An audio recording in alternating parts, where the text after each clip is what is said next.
박선배 교수님, 미국 재무부가요, 중국을 환율 조작국으로 지정을 했어요.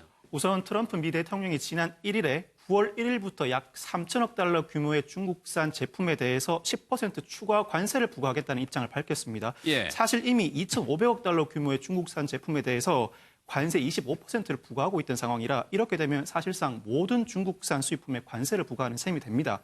이에 대해서 중국 상무부가 오늘 중국 기업들은 앞으로 미국품 농산물을 구매하지 않을 것이고 미 농산물에 대해서는 관세 부과도 배제하지 않겠다는 강경 입장을 보였더니 예. 트럼프 미국 대통령이 이에 대해서 오늘 SNS에 중국이 위안화 가치를 역대 최저 수준으로 떨어뜨리는데 이를 두고 환율 조작이라고 하고 중대한 위반이다. 중국이 수출 경쟁력을 높이려고 의도적으로 환율을 떨어뜨렸다라고 지적을 하고는 예. 몇 시간 뒤에 미국 재무부가 중국을 환율 조작국으로 지정을 했습니다. 예. 환율 조작국이 지정되고 난 다음 중화권 증시가 3% 가까이 폭락했습니다. 예, 무역 전쟁이 이제 환율 전쟁으로 옮겨보는 건데 우리한테 어떤 영향을 미치느냐가 중요한 건데 오늘 코스피 같은 경우에는 한때 1,900선이 무너지기도 했었단 말이에요. 그렇죠. 어제도 코스닥 시장도 한때 사이드카가 발동될 그렇죠. 정도로 시장이 무너졌거든요. 예. 그만큼 환율 전쟁이 그 무역 전쟁, 그리고 중국하고 미국하고 무역 전쟁을 우리가 크게 하는데 그게 지금 환율 전쟁으로 옮겼거든요. 예. 이게 환율 전쟁이 더 위험한 겁니다. 무역 전쟁보다? 그리고 더 크죠.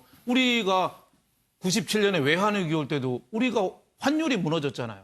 그리고 2008년에 리만 브로더스 사태 있을 때도 그때도 워낙 환율이 무너졌거든요. 예. 지금도 우리가 일본이 우리나라한테 보복하는 거 지금 무역 보복 이거보다 더 무서운 게 우리나라 외환 갖고 일본이 때리는 게 사실은 더 위험합니다. 금융시장을 교란시키는 그렇죠. 거예요. 일본하고 미국하고 손잡고서 한국을 환율 금융시장으로 때리면 더 위험한데 지금 1달러당 7달러, 7위안이 지금 예. 무너지는 그런 단계 7달러 더 7위안 더 밑으로 간다는 거죠.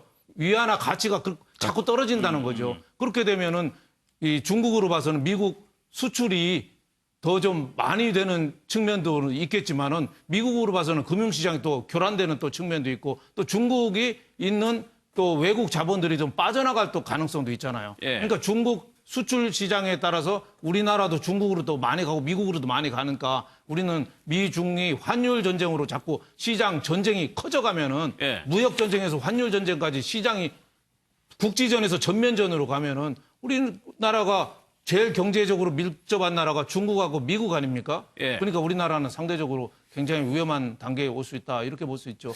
예. 일본이 1985년에 플라자 합의 때 그 이후로 잃어버린 20년이 왔거든요. 그때 뭐를 결정했냐면은 달러화 가치를 낮추고 엔화 가치를 높이는 엔화 강세를 그랬죠.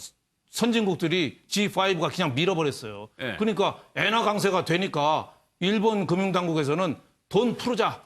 막 돈을 막 풀었어요. 그러니까 돈이 막 풀리니까 부동산 주식이 그냥 거품이 막 일어나가지고 20년 위기가 왔거든요. 예. 그래서 중국, 미국 간의 환율 전쟁도 언제 우리나라로 이게 쓰나미가 몰려올지 모르는 굉장히 저는 중대한 사태로 봅니다. 지금 일본, 그러니까 우리 경제 입장에서 봐서는 일본 문제보다는 이 문제가 훨씬 더 영향을 미칠 수 있다는. 그럼 여기에 그렇죠. 더 대비를 해야 되는 거죠. 이게 저는 더 큰 거라고 봅니다. 일본은 화이트 리스트라는 거는 한국으로 수출되는 전략 품목을 일일이 심사하겠다는 거예요. 예. 수출을 안 하겠다는 건 아니에요. 그러니까 앞으로 실질 심사하면서 별거 아닐 수도 있어요. 진짜로 할 수도 있고 별거 아닐 수도 있고 반도체 3개 품목이지만 이것도 우리가 국산화 빨리 서두르면은 또 재고도 어느 정도 확보돼 있으니까 예. 의외로 파장이 좀 적을 수 있지만 이 환율 전쟁이 붙는다는 거는 이게 큰 산불이 난 겁니다. 직접적으로 피해가 된다는 말씀이시죠? 우리 의사랑 관계없이 큰 산불이 난 거라 우리는 힘없는 나라가 우리가 통화를 찍을 수도 없잖아요. 예. 우리는 앵왕하나 달러보다 약하니까 화폐 가치가. 그러니까 상대적으로 우리가 큰 위기에 그런 빠질 가능성이 환율이 있다. 외환보유고가 IMF 리만버스 사태보다는 많았지만 예. 많아도 우리 경상수지 나빠지고 하니까 한번 공격하면은 굉장히 취약해질 수 있다. 이렇게 볼 수 있습니다.